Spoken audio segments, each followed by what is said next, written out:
Hello, my dear friends. I am Dr. S.K. Blight. Today, I will deliver the topic of demand and law of demand.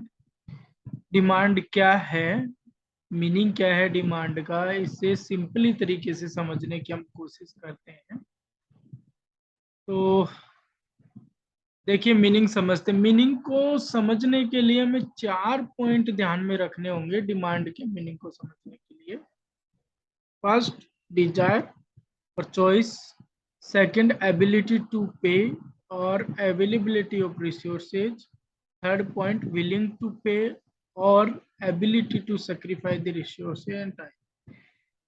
तभी ही ये 4 component, 4 point होंगे तभी demand कहलाएगा, otherwise demand नहीं कहलाएगा। हमेशा हम बोलते रहते हैं कि डिमांड कर रहे, इस चीज की डिमांड करे, उस चीज की डिमांड करे, पर एक्चुअल में डिमांड है क्या वो नहीं समझे। किसी भी चीज को अचीव करने की चॉइस होनी चाहिए, उसको चॉइस या अचीव करने की इच्छा होनी चाहिए हमें। और इच्छा होने के बाद मान लीजिए आपको कोई चीज को अचीव करना है, जैसे एक पेन को अचीव करना, पेन लेना है, तो सबसे पहले पेन लेने के लिए आपके लिए चॉइस होनी चाहिए। और उस पेन लेने के लिए आपके पास अवेलेबल रिसोर्स होने चाहिए। जैसे वो 5 रुपए का पेन आता है तो 5 रुपए आपके पास अवेलेबल होने चाहिए, एबिलिटी टू पे होनी चाहिए, आपकी एबिलिटी होनी चाहिए 5 रुपए को पे करने की। फिर तीसरा पॉइंट है विलिंग टू पे और ability to sacrifice the resource. ऐसा नहीं हो 5 रुपए तो है पर हम उसे पे नहीं करना चाहते हैं, तो वो डिमांड नहीं बनेगा। अगर उन 5 रुपए को आप पे करेंगे एक पेन लेने के लिए तो आपको पेन मिलेगा, अदरवाइज वो पेन नहीं मिलेगा। और चौथा पॉइंट जोड़ा गया वो है टाइम। तो 4 पॉइंट होना चाहिए, किसी भी चीज को अचीव करने की चॉइस होनी चाहिए, उसको अचीव करने के लिए वो आपके पास अवेलेबल रिसोर्स होने चाहिए, जितना अमाउंट चाहिए, मनी चाहिए उसको लेने के लिए वो आपके पास होनी चाहिए। अगर वो मनी नहीं होगी तो आप उसे खरीद नहीं पाएंगे, आपकी डिमांड नहीं बन पाएगा वो। और उस मनी को सेक्रीफाई करने की आपकी कैपेसिटी, एबिलिटी होनी चाहिए। ऐसा नहीं है आपके पास बहुत रुपए रखे हैं बट उनको आप खर्च नहीं करना चाहते, तो खर्च नहीं करेंगे तो वो कमोडिटी आपको नहीं मिल पाएगी।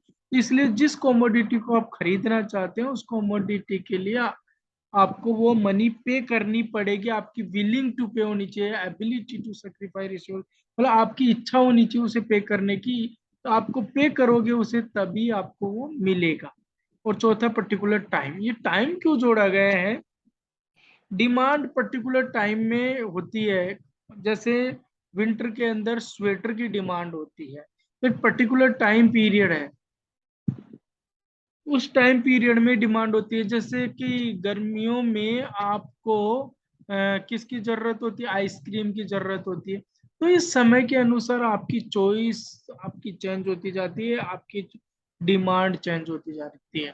तो डिमांड में 4 कंपोनेंट याद रखना। कोई भी चीज को अचीव करने के लिए आपकी एक सबसे पहले चॉइस होनी चाहिए।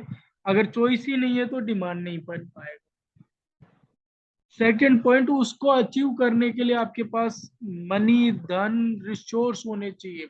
अगर रिसोर्स नहीं होंगे तो वो डिमांड नहीं बन पाएगा, उसको खरीद ही नहीं पाएंगे। और उन रिसोर्स को आपको जिससे लेना है उसको देने की भी इच्छा होनी चाहिए। ऐसा नहीं है कि नहीं दिया तो वो आपकी डिमांड नहीं बनेगा। और लास्ट, टाइम पीरियड। किसी पर्टिकुलर टाइम पीरियड में हम उसे खरीदते हैं तब वो डिमांड बनता है, अदरवाइज वो वांट्स में कंसिडर किया जाता है। मैंने आपको वांट्स के जब लेक्चर पढ़े होंगे उनमें देखा होगा ये 3 चीजें बता रखी है, डिजायर, एबिलिटी और विलिंग टू पे, एबिलिटी टू सेक्रीफाइस। बट उनमें टाइम नहीं बता रखा। वांट्स है वो कभी भी हो सकती है बट डिमांड एक पर्टिकुलर टाइम पीरियड में होती है। सर्दियों में अलग कपड़ों की डिमांड होती है, अलग चीजें खाना पसंद करते हैं। गर्मियों में अलग कपड़े चाहिए, अलग चीजें चाहिए। जैसे गर्मी बहुत ज्यादा हो रही है तो एसी की जरूरत पड़ रही है, कूलर की जरूरत पड़ रही है। जबकि सर्दी होती है तो हमें एसी या कूलर की ज्यादा जरूरत नहीं पड़ती है। सर्दियों के अंदर हमें हीटर की ज्यादा जरूरत पड़ती है। तो एक पर्टिकुलर टाइम पीरियड में अलग अलग चीजों की अलग अलग चॉइस होती है और उनके लिए हम रिसोर्स हमारे पास होने चाहिए। उनको रिसोर्स को सेक्रीफाई भी करना चाहिए, उनको पे करना चाहिए, तभी हमें हम खरीद पाएंगे। मैंने अभी एग्जांपल दिया कि 5 रुपए का पेन है, उसे खरीदना चाहते हैं तो आपकी चॉइस होगी। अब वो 5 रुपए आपके पास होने चाहिए, तब वो डिमांड बन पाएगी। और उन 5 रुपए को जिससे खरीद रहे उनको देने भी चाहिए, ऐसा नहीं बिना दिए, विलिंग टू पे होना चाहिए। उसको देंगे तभी वो आपके हाथ में मिल पाएंगे, 5 रुपए देंगे तो मिल पाएगा, अदरवाइज नहीं। और एक पर्टिकुलर टाइम पीरियड होता है तो वो डिमांड में कंसिडर किया जाता है। ये इसका सिंपल सा मीनिंग है डिमांड का। आई थिंक आप लोगों को समझ में आ गया होगा। इसकी डेफिनेशन समझिए। Various quantity of commodity would be purchased by various price level and various income level in given period of time। इधर देखिए, बात वही है, ये जो मीनिंग में बताए वही चीज बोल रहे हैं। Various quantity of commodity would be purchase, मतलब परचेज करना चाहता है, चॉइस आ गई। और इसी के अंदर इन्होंने availability of resource, ability to sacrifice बोल दिया। और इसमें ये जो वेरियस प्राइस और वेरियस इनकम लेवल आ गया, वो availability of resource, ability to sacrifice, दोनों पॉइंट उसमें कंसिडर हो गए।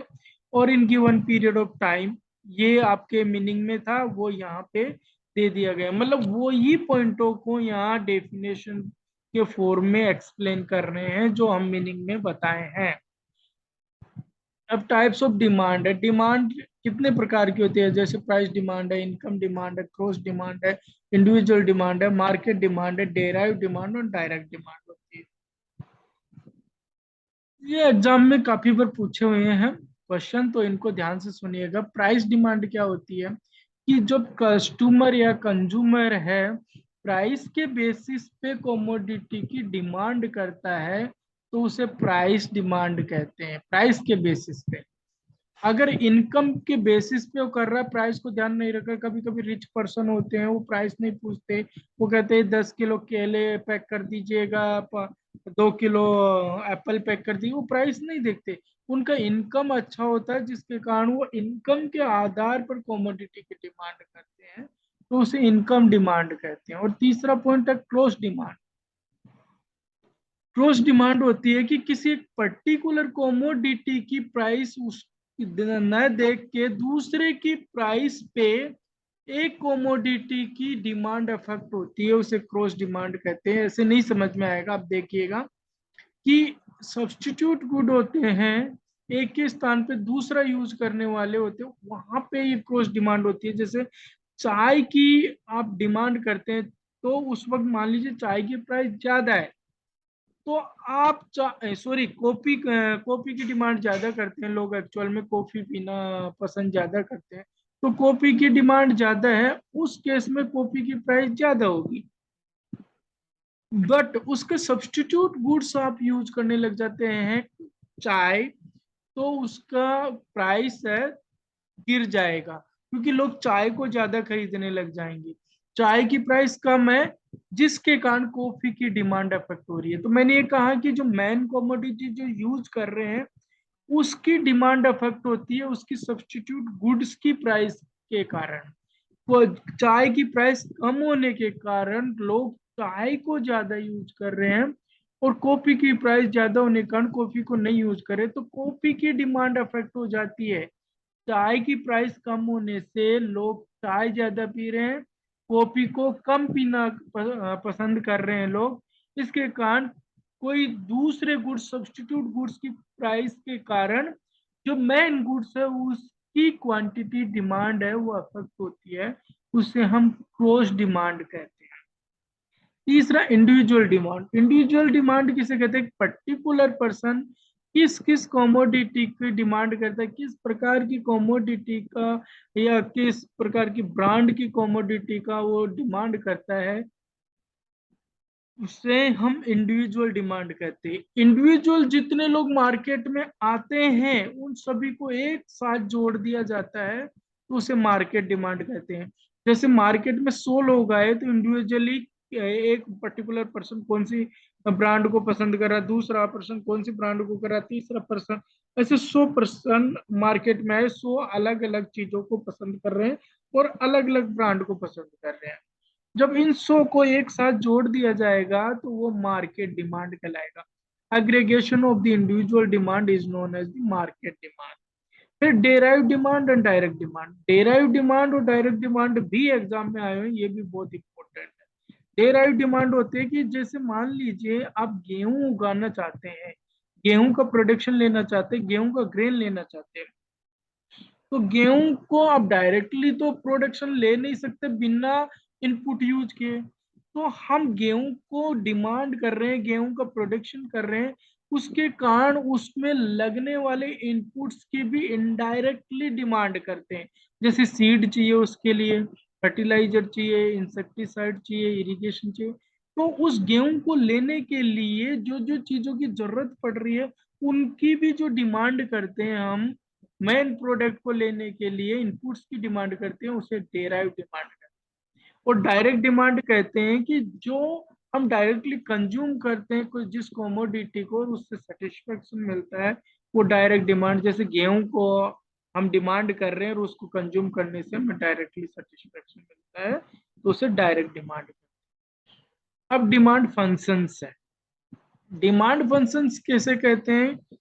The demand functions is mathematical expression of functional relations between quantity of goods and those factors that affect the willingness and ability to pay by the goods। मतलब two by the goods, इसका mean है कि वो सभी factor जो demand को affect कर रहे हैं वो सभी डिमांड फंक्शन में कंसीडर किए जाएंगे। जैसे price of related goods, price of man goods, advertisement, wealth, income, ये सभी क्या है कि अफेक्ट करने वाले, डिमांड को अफेक्ट करने वाले फैक्टर्स हैं। इसलिए इन सभी फैक्टर्स को क्या कहेंगे? Demand functions. अब लॉ ऑफ डिमांड, ये सबसे इंपॉर्टेंट है। लॉ ऑफ डिमांड, इसको आपको समझना होगा, ये एग्जाम में बहुत ज्यादा पूछा जाता है। लॉ ऑफ डिमांड या types of change in demand. ये there are two types of law of demand and types of change in demand. First one is due to change in the price of the commodity, another is due to change in other than price. मतलब क्या है कि दो प्रकार से law of demand को बताएगा। अब ये इससे पहले मैं आपको लॉ ऑफ डिमांड समझा देता हूँ कि लॉ ऑफ डिमांड क्या है। Law of demand is the functional relationship between price and quantity demanded. फिर से सुनिए, law of demand is the functional relationship between price and quantity demand. Price के अंदर और क्वांटिटी डिमांड के अंदर जो फंक्शनल रिलेशनशिप होता है उसको क्या कहते हैं? लॉ ऑफ डिमांड कहते हैं। और ये फंक्शनल रिलेशनशिप है प्राइस और डिमांड के बीच में, वो हमेशा नेगेटिव होता है। जब प्राइस बढ़ने लग जाती है तो डिमांड कम होती है, और जब प्राइस घटने लग जाती है तो डिमांड बढ़ती है। हमेशा ये ध्यान रखिएगा आप लोग कि प्राइस और डिमांड में हमेशा हमेशा हमेशा नेगेटिव रिलेशनशिप होता है। तो क्या बताया मैंने? Law of demand, the functional relationship between price and quantity demanded of the commodity is known as the law of demand. There are inversely proportional relationship between price and quantity demanded। Clear? Price और quantity demand में inversely proportional relationship होता है, और ये दो प्रकार का होता है law of demand, due to change in price of commodity और due to change in other than price. एक तो प्राइस में चेंज होने के आधार पर लॉ ऑफ डिमांड को बताए गए, एक प्राइस को छोड़कर जो अदर फैक्टर्स हैं उनके कारण चेंज होती है डिमांड में, उसको बताया गया। तो प्राइस में चेंज होता है उसको, प्राइस में चेंज होने के कारण डिमांड में चेंज होता है, उसको मोमेंट अलोंग डिमांड कर्व भी कहते हैं। ध्यान रखिएगा, फिल इन द ब्लैंक्स में आता है due to change in the price of the commodity is known as moment along demand curve. मतलब डिमांड कर्व में जो मूवमेंट होता है वो प्राइस के चेंज होने के कारण होता है, इसलिए मोमेंट अलोंग डिमांड कर्व कहते हैं। सिर्फ प्राइस में चेंज होने के कारण बताया। दूसरा, प्राइस के अलावा जो फैक्टर उनमें चेंज होने के कारण बताया। तो ये लॉ ऑफ डिमांड को दो प्रकार से बताया गया है।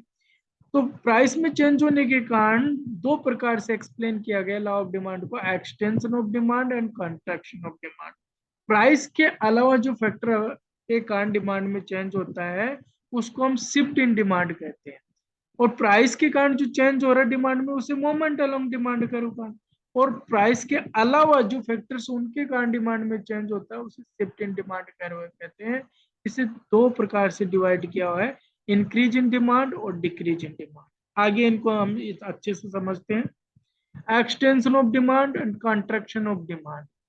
देखिए एक ग्राफ है आगे, उसको मैं समझाता हूँ। यहाँ पे पहले देख लीजिएगा, are due to change in price of commodity. Simply मैंने बता दिया कि प्राइस में चेंज होने के कारण ही कमोडिटी की क्वांटिटी डिमांड में चेंज होगा, वो एक्सटेंशन कंट्रैक्शन में आएगा। The change take place on the same demand curve, moment along demand curve. ये सिंपली बता दिया मैंने कि प्राइस में जो चेंज हो रहा है वो सेम डिमांड कर्व पे हो रहा है, तो मोमेंट अलोंग डिमांड कर्व पे आएंगे।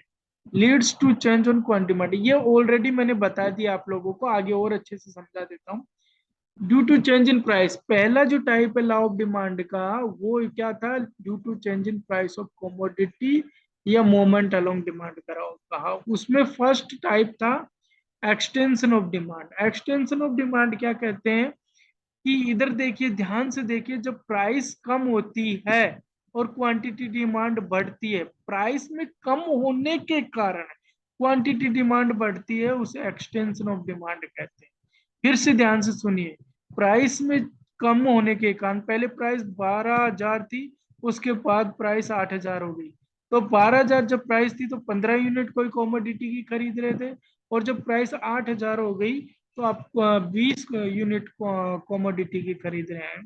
तो इसका मतलब प्राइस में कम होने के कारण क्वांटिटी डिमांड बढ़ती है, तो क्वांटिटी डिमांड बढ़ती है उसे एक्सटेंशन ऑफ डिमांड कहते हैं। इधर डेफिनेशन देख लीजिए, an extension of demand is an rise in quantity demand because the price has changed other factors than demand। Price में चेंज होने के कारण, प्राइस कम होने के कारण क्वांटिटी डिमांड बढ़ती है, और अदर फैक्टर है प्राइस के अलावा सब कांस्टेंट होते हैं, तो उसे हम एक्सटेंशन ऑफ डिमांड कहते हैं। अब इधर ग्राफ में देखिएगा, यहाँ पे मान लीजिए पहले जब प्राइस थी 12,000 तो क्वांटिटी डिमांड खरीद रहे थे आप 15, और जैसे ही प्राइस 8,000 हो गई क्वांटिटी डिमांड खरीद रहे हैं 20। तो जब E1 पे जो डिमांड थी ये 15 और E2 पे डिमांड है 20, तो E1 से E2 जो डिमांड हो गई उससे एक्सटेंशन ऑफ डिमांड कहते हैं। क्या कहते हैं? Extension of demand. अब इधर देखिए, इनवर्सली प्रोपोर्शनल रिलेशनशिप है कि नहीं प्राइस ऑफ डिमांड में।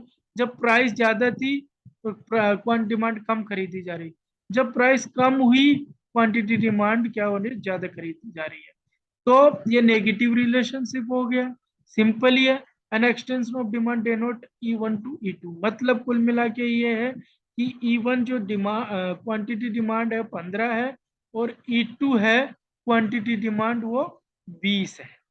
तो 15 से 20 पे आए, क्वांटिटी डिमांड मतलब बढ़ गई है और प्राइस कम हुई है, इसलिए इसे क्या कह रहे हैं, एक्सटेंशन ऑफ डिमांड। सिंपल ही है ये। अब due to change in price of, due to change in price other than price, sorry, due to change in price, हाँ सेकेंड टाइप। प्राइस में चेंज होने के कारण पहला बता दिया कि जब प्राइस कम हो रही थी और वन डिमांड बढ़ रही थी तो एक्सटेंशन था। दूसरा टाइप है इसका कॉन्ट्रैक्शन ऑफ डिमांड। कॉन्ट्रैक्शन क्या होता है कि जब प्राइस बढ़ती है और क्वांटिटी डिमांड घटती है, इसलिए इसे कॉन्ट्रैक्शन ऑफ डिमांड कहते हैं। पहले प्राइस 12,000 है और 15 यूनिट खरीद रहे थे, और बाद में प्राइस है वो 15,000 हो गई तो हम 10 यूनिट खरीद रहे हैं। मतलब क्या हुआ कि प्राइस है वो बढ़ी है और क्वांटिटी डिमांड क्या हुई, घटी है। तो घट रही है क्वांटिटी डिमांड, इसलिए इसे हम कॉन्ट्रैक्शन कह रहे हैं। क्या कह रहे हैं? कॉन्ट्रैक्शन। सिंपली यह समझिएगा, जब प्राइस आपकी 12,000 है, क्वांटिटी डिमांड 15 है, और जब आपकी प्राइस 15,000 होगी क्वांटिटी डिमांड 10 हो गई, तो ये 15 से 10 पे आ गई, E1 टू E पे चली गई क्वांटिटी डिमांडेड, और यहाँ प्राइस बढ़ गई, तो ये यहाँ पे कम हो गई ये क्वांटिटी डिमांड, तो कम हुई कोई हम क्या कहते हैं, contraction of demand. E1 to E2, मतलब 15 से 10 आ गया, जो कम हुई है 15 से 10 में 5, वो ही क्या है, construction of demand. And construction of demand is an fall in quantity demanded because the price has change, other factor remain the same. Price change हो गई, कम हो गई, सॉरी प्राइस ज्यादा हो गई है, उसके कारण क्वांटिटी डिमांड क्या हो गई, कम हो गई है। तो ये E1 से E2 हो गई क्वांटिटी डिमांड, उसे क्या कह रहे हैं, कंट्रक्शन ऑफ डिमांड। ये तो हमारे दो टाइप हैं वो क्लियर कर चुके हैं, किसके, due to change in price या मूवमेंट अलोंग डिमांड कर्व, मतलब एक ही डिमांड कर्व पे वो जो शिफ्ट हो रहा था, मूव हो रहा था प्राइस, इसलिए उसको मूवमेंट अलोंग डिमांड कर्व का। उसमें दो प्रकार पढ़ा हमने, एक पढ़ा एक्सटेंशन, दूसरा पढ़ा कंट्रैक्शन। एक्सटेंशन क्या था, प्राइस कम होने के कारण डिमांड बढ़ रही है, उसे एक्सटेंशन कहा। दूसरा कंट्रैक्शन, प्राइस कम ज्यादा होने के कारण डिमांड घट रही है, उसे कॉन्ट्रैक्शन कहा। अब दूसरा टाइप है due to change in other than price, price के अलावा जो भी फैक्टर उनके कारण जो क्वांटिटी डिमांड उसमें चेंज आता है, उसको शिफ्ट इन डिमांड कहते हैं। उसे शिफ्ट इन डिमांड कहते हैं। ये भी दो प्रकार के होते हैं, इंक्रीज इन डिमांड और decrease in demand. Increase in demand मतलब means upward shift in demand, बढ़ती है डिमांड। डिक्रीज इन डिमांड में डाउनवर्ड शिफ्ट इन डिमांड। आगे समझाता हूँ ग्राफ से इसको। अब प्राइस के अलावा कौन कौन से फैक्टर हो सकते हैं जो डिमांड को अफेक्ट करते हैं, इनकम है, प्राइस ऑफ रिलेटेड गुड है, एडवर्टाइजमेंट है, गवर्नमेंट पॉलिसी है, टेस्ट प्रेफरेंस एटसेट्रा। ये जो पॉइंट है इनके कारण भी डिमांड अफेक्ट होती है, प्राइस को हम कांस्टेंट मान के देखते हैं। आगे देखिए, due to change in other than price, ये बता दिया मैंने, इंक्रीज इन डिमांड और डिक्रीज इन डिमांड। अब इधर देखिए, सबसे पहले इंक्रीज इन डिमांड में अपवर्ड शिफ्ट इन डिमांड, क्या है, अपवर्ड शिफ्ट इन डिमांड। देखिएगा, आपकी जब प्राइस है 12,000 रुपए तो क्वांटिटी डिमांड 15 है, it means an increase in income of the consumer, high level of advertisement. हो सकता है एडवर्टाइजमेंट के कारण बढ़े, आगे ग्राफ में बताऊंगा। अभी मैंने पहली कंडीशन बताई कि 12,000 प्राइस है तो क्वांटिटी डिमांड 15। अब आगे देखिए, 12,000 प्राइस थी, क्वांटिटी डिमांड 15 हो गई, उसी प्राइस पे कोई दूसरे फैक्टर के कारण डिमांड क्या हो गई, बढ़ गई, 20 हो गई। हो सकता है कि प्राइस 12,000 ही है पर टेस्ट अच्छा हो गया, उस कमोडिटी का एडवर्टाइजमेंट अच्छा हो गया, हो सकता है इनकम लेवल अच्छा हो गया हो, जिसके कारण उस कमोडिटी की डिमांड बढ़ गई। तो ये उसी प्राइस लेवल पे पहले 15 थी, अब उसी प्राइस लेवल पे, सेम प्राइस लेवल पे 20 हो गई है। इसका मतलब प्राइस के अलावा कोई ना कोई फैक्टर है जो अफेक्ट किया, जिसके कारण अपवर्ड शिफ्ट हुआ है, E1 से E2 डिमांड है वो शिफ्ट हुई है, इसे इंक्रीज इन डिमांड कहते हैं। ध्यान रखना, प्राइस कांस्टेंट रहेगी पर प्राइस के अलावा जो फैक्टर्स अदर हैं वो उनके कारण, किसी भी फैक्टर के कारण डिमांड में अपवर्ड शिफ्ट आता है, उसे क्या कहते हैं, इंक्रीज इन डिमांड। अदर है डिक्रीज इन डिमांड। अब यहां भी देखिएगा डाउनवर्ड शिफ्ट आएगा, आगे बताऊंगा।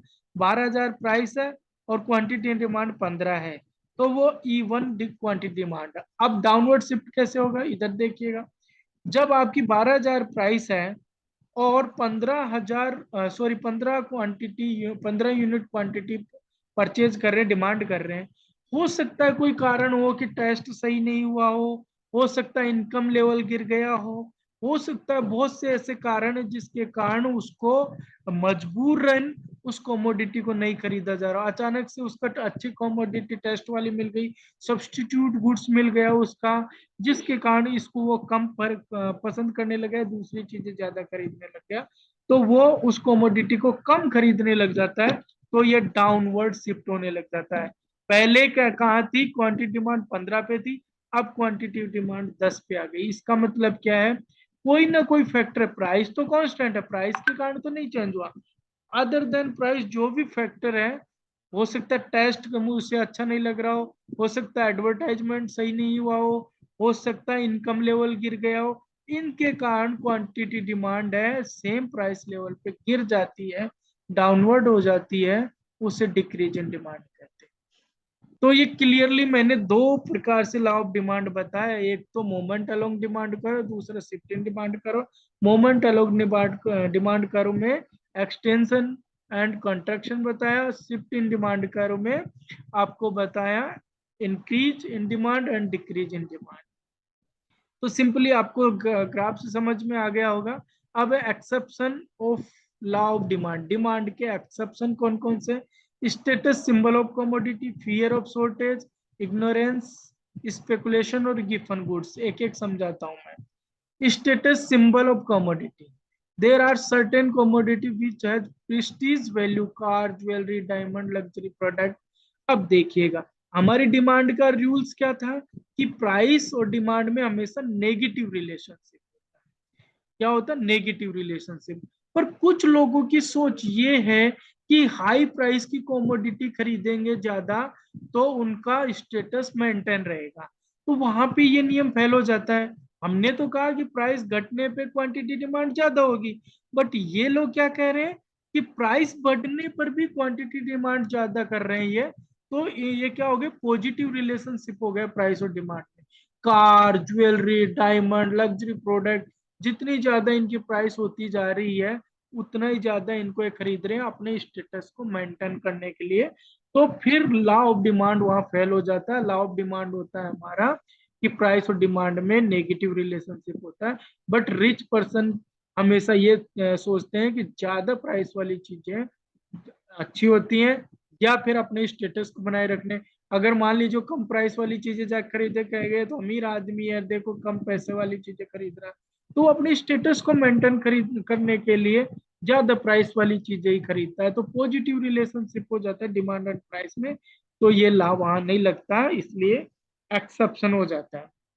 फियर ऑफ शॉर्टेज, कभी कभी क्या होता है कि आप ये सोचते हैं कि हो सकता है कि कोमोडिटी की फ्यूचर के अंदर हो सकता है कमी हो जाए, तो ज्यादा प्राइस पे भी आप बहुत ज्यादा कमोडिटी को परचेज करके स्टोर करने लग जाते हैं। जैसे फूड ग्रेन्स है, इनको क्या है कि आपको फियर होने लग गया, डर लगने लग गया कि फ्यूचर के अंदर हो सकता है कम कमोडिटी हो जाए या माल नहीं मिले। कोरोना में ऐसा ही हुआ, कमोडिटी नहीं मिल रही, लोग हाई प्राइस पे हाई कमोडिटी पर ज्यादा कमोडिटी परचेज करके स्टोर कर रहे थे। तो वो डर था उनके मन में कि क्या पता आगे मिलेगी कि नहीं। तो वहाँ हाई प्राइस पे डिमांड भी हाई हो रही थी, तो वहां भी पॉजिटिव रिलेशनशिप हो गया था। नेगेटिव नहीं होने के कारण नहीं है, तो वहां पे पॉजिटिव हो जाता है फियर ऑफ शॉर्टेज में, तो भी ये एक्सेप्शन बन जाता है। कुल मिला के डर रहता है लोगों के मन में कि कहीं ना कहीं क्या पता फ्यूचर के अंदर ये कमोडिटी ना मिले और हम भूखे मरने लग जाएं, चाहे वो कितनी प्राइस है, और उनकी डिमांड ज्यादा होती है। तो प्राइस ज्यादा होने पर डिमांड भी ज्यादा करते हैं डर के कारण, तो वो एक्सेप्शन बन जाता है। Ignorance. Sometimes consumer may be ignore about the price prevailing in market due to ignorance. It may not be possible him to purchase more unit at lower price. कभी कभी इग्नोर करने लग जाते हैं हम चीजों को, प्राइस कितनी है जाने दो, कोई बात नहीं खरीद लो यार, क्या फर्क पड़ता है। तो इग्नोरेंस के कारण भी प्राइस ज्यादा होने पर भी आप खरीद लेते हो, तो वो इग्नोरेंस में पॉजिटिव रिलेशनशिप हो जाता है। Speculation, the law of demand doesn't apply in case of speculation, normally speculation occur in the stock change market. अब देखिए स्पेकुलेशन होता क्या है, पहले ये समझना पड़ेगा तभी डिमांड से कोरिलेट कर पाएंगे। स्पेकुलेशन का मतलब होता है कि जब प्राइस से लो हो तब जो मिडल मैन है वो खरीद लेता है, और जब प्राइस हाई होती है मार्केट में ऑफ सीजन ऑन सीजन में जब हार्वेस्ट करते हैं उस वक्त प्राइस से कम होती है तो ये खरीद के स्टोर कर लेता है। जब ऑफ सीजन आता है उस वक्त प्राइस से हाई होती है तो वो सेल कर देता है। तो इसका मतलब क्या हुआ? स्पेकुलेटर है, स्पेकुलेशन कर रहा है, स्पेकुलेटर जो खरीद रहा है कम प्राइस में, वो कम प्राइस में खरीद रहा है, और जैसे ही ज्यादा प्राइस हुई वो बेच देता है। तो यहाँ पे क्या हो गया? पॉजिटिव रिलेशनशिप आ गया। Law of demand doesn't apply in case of speculation, normally speculation occur in. हाँ, ये मैंने आप लोगों को एक्सप्लेन कर दिया है कि जब वो प्राइस से मार्केट में लो है उस वक्त वो उसको ज्यादा से ज्यादा खरीद रहा है, और ऑफ सीजन में वो प्राइस हाई होती है तब उसे सेल करता है ज्यादा ज्यादा। तो हाई प्राइस पे हाई कॉमोडिटी ऑफ डिमांड, लोग हैं ऑफ सीजन में क्या करते हैं, खरीदने की कोशिश करते हैं, तो उसे स्पेकुलेशन कहते हैं। Given goods, sometimes people by less goods at lower price. कभी कभी क्या होता है कि कम प्राइस वाली चीजें भी लोग कम खरीदते हैं, तो यहाँ पॉजिटिव रिलेशनशिप हो गया, प्राइस कम है फिर भी उसकी क्वांटिटी डिमांड कम करे। कुछ चीजें होती हैं जैसे खाना पसंद नहीं है, चाहे प्राइस कितनी भी कम है फिर भी उसको आप लोग खरीद रहे हैं, तो वो कम ही खरीद रहे हैं उसको, तो वो गिवन गुड्स है। मतलब प्राइस भी कम है और उसकी क्वांटिटी डिमांड आप कम खरीद रहे हैं, तो वो पॉजिटिव रिलेशनशिप बन जाएगा, वो गिवन गुड्स है। Factor affecting increase and decrease in demand, demand को इंक्रीज और डिक्रीज में करने में कौन कौन से फैक्टर हैं वो समझते हैं। Change in fashion, change in taste, change in population, income of people, availability of substitute, availability of complementary goods, advertisement, technical progress, change in real income. एक एक समझते हैं हम। चेंज इन फैशन, पहले देखिए इस तरह बेल बॉटम टाइप की पहले लड़कियां पहनना पसंद करती थी, बट फैशन चेंज हो गया, ये अब पेंसिल टाइप की जो जींस है कपड़े वो पहनना पसंद कर रहे हैं, तो जे अब इसकी डिमांड कम हो गई है और इसकी डिमांड बढ़ गई है। तो फैशन के चेंज होने से भी कॉमोडिटी की डिमांड अफेक्ट होने लगती है। दूसरा, चेंज इन टेस्ट, पहले इस तरह की आइसक्रीम खाया करते थे, अब ये इस तरह की आइसक्रीम आ गई है, इसको ज्यादा खाना पसंद कर रहे हैं, तो इसकी डिमांड घट गई, इसकी बढ़ गई। तो टेस्ट इसका ज्यादा अच्छा होने के कारण इसकी डिमांड घट गई और इसकी बढ़ गई, तो इसकी डिमांड अफेक्ट हो गई। फिर change in population, population change होने के कारण भी डिमांड अफेक्ट होती है। देखिए पहले ये लगभग 1 किलो के आसपास साइज का आटे का है, तो पहले पॉपुलेशन कम थी जिसके कारण ये कम था, बट पॉपुलेशन बढ़ने के कारण ये क्या हो गया, ज्यादा बढ़ने लग गया, इसकी साइज भी ज्यादा हो गई है। तो पॉपुलेशन बढ़ने के कारण साइज भी उसकी कॉमोडिटी की बढ़ा दी गई है, तो डिमांड अफेक्ट हो गई, पॉजिटिव वे में हुई। Increase in size of population natural leads to increase in demand for goods and service, decrease in size of population lead to decrease in demand, ये बता दिया।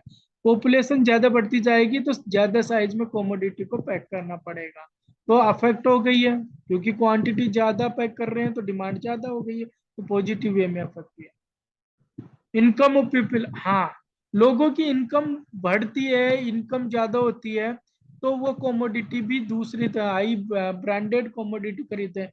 जैसे पहले इनकम लेवल कम था तो नैनो खरीदते थे, बट अब इनकम लेवल अच्छा हो गया तो हाइब्रिड खरीदना स्टार्ट हो गया, अच्छी जो लेटेस्ट टेक्नोलॉजी वाली और लेटेस्ट मॉडल आ रहे हैं उसको लोग खरीद रहे हैं, तो इसकी क्वांटिटी डिमांड नेगेटिव में अफेक्ट हुई, इसकी पॉजिटिव में affect। अवेलेबिलिटी ऑफ सब्स्टिट्यूट, देखिए पहले आप गन्ने का जूस पीते थे, अब मान लीजिए आप केले का जूस पी रहे हैं, तो गन्ने का जूस 5 रुपए का आता था, बट अब केले का जूस पीने लग गए लोग, जो कि वो कम से कम 20-30 रुपए में मिलता है, तो इसकी डिमांड इफेक्ट होगी डिक्रीजिंग वे में, इसकी डिमांड होगी पॉजिटिव वे में। तो कोई ना कोई सब्सटीट्यूट आ गया उसका, उसके कारण वो पहले वाले की डिमांड अफेक्ट हो गई। Availability of complementary goods, complementary goods होते हैं कि जो एक साथ यूज किए जाते हैं उन्हें कॉम्प्लीमेंट्री गुड्स कहते हैं। जो देखिए ये इस तरह के सोफे वगैरह हैं, ये अच्छी डिजाइन के आने लगे, तो पहले जो पुरानी डिजाइन के आते थे उनको रिप्लेस कर दिया गया, उनको लोग कम खरीदते हैं और इनको ज्यादा खरीदते हैं। अब देखिए एडवर्टाइजमेंट, एडवर्टाइजमेंट में यहाँ पे दो लोगों को दिखाया जा रहा है, ये शाहरुख खान है और ये सब लोग जानते ही हैं। तो पहले एडवर्टाइजमेंट इस तरह से करते थे, अब एडवर्टाइजमेंट का तरीका चेंज हो गया, जिसके कारण उनकी डिमांड भी अफेक्ट होती है। Advertisement are made by a firm increase that sales of the particular product. Advertisement are repeated several times so that consumer are convey about superior quality help, which help to increase the demand for product. ये depend करता है कि advertisement जितना ज्यादा करोगे, जितना ज्यादा करोगे, जितना ज्यादा करोगे, उतनी ही कमोडिटी की डिमांड लोग ज्यादा करेंगे, उतना ही सेल्स ज्यादा होगा, तो क्वांटिटी ऑफ कमोडिटी अफेक्ट हो जाएगी। तो ये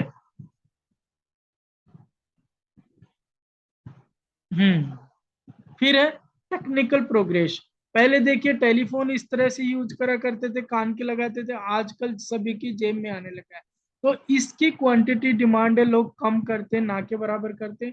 इसकी क्वांटिटी ऑफ डिमांड है वो बहुत ज्यादा होने लग गई है। तो टेक्नोलॉजी में प्रोग्रेस होने के कारण है डिमांड में चेंज होता है। चेंज इन रियल इनकम, लोगों की इनकम बढ़ती जा रही है तो क्वांटिटी डिमांडेड सुपीरियर कमोडिटी की ज्यादा करते जा रहे हैं और इंफीरियर कमोडिटी की कम कर रहे हैं। An increase in income level leads to greater demand for commodity. It means people purchase more commodity with large income. Similarly, decrease in real income leads to decrease in demand. Simply है कि जब income level ज्यादा बढ़ता जाएगा तो अच्छी commodity खरीदेंगे और ज्यादा से ज्यादा खरीदेंगे। बट जब इनकम लेवल कम होगा तो इंफीरियर गुड्स खरीदेंगे और कम खरीदना पसंद करेंगे। तो कमोडिटी की डिमांड अफेक्ट होगी। थैंक यू सो मच सुनने के लिए, और आई होप कि आप लोग सभी इसे अच्छे से समझे होंगे। धन्यवाद।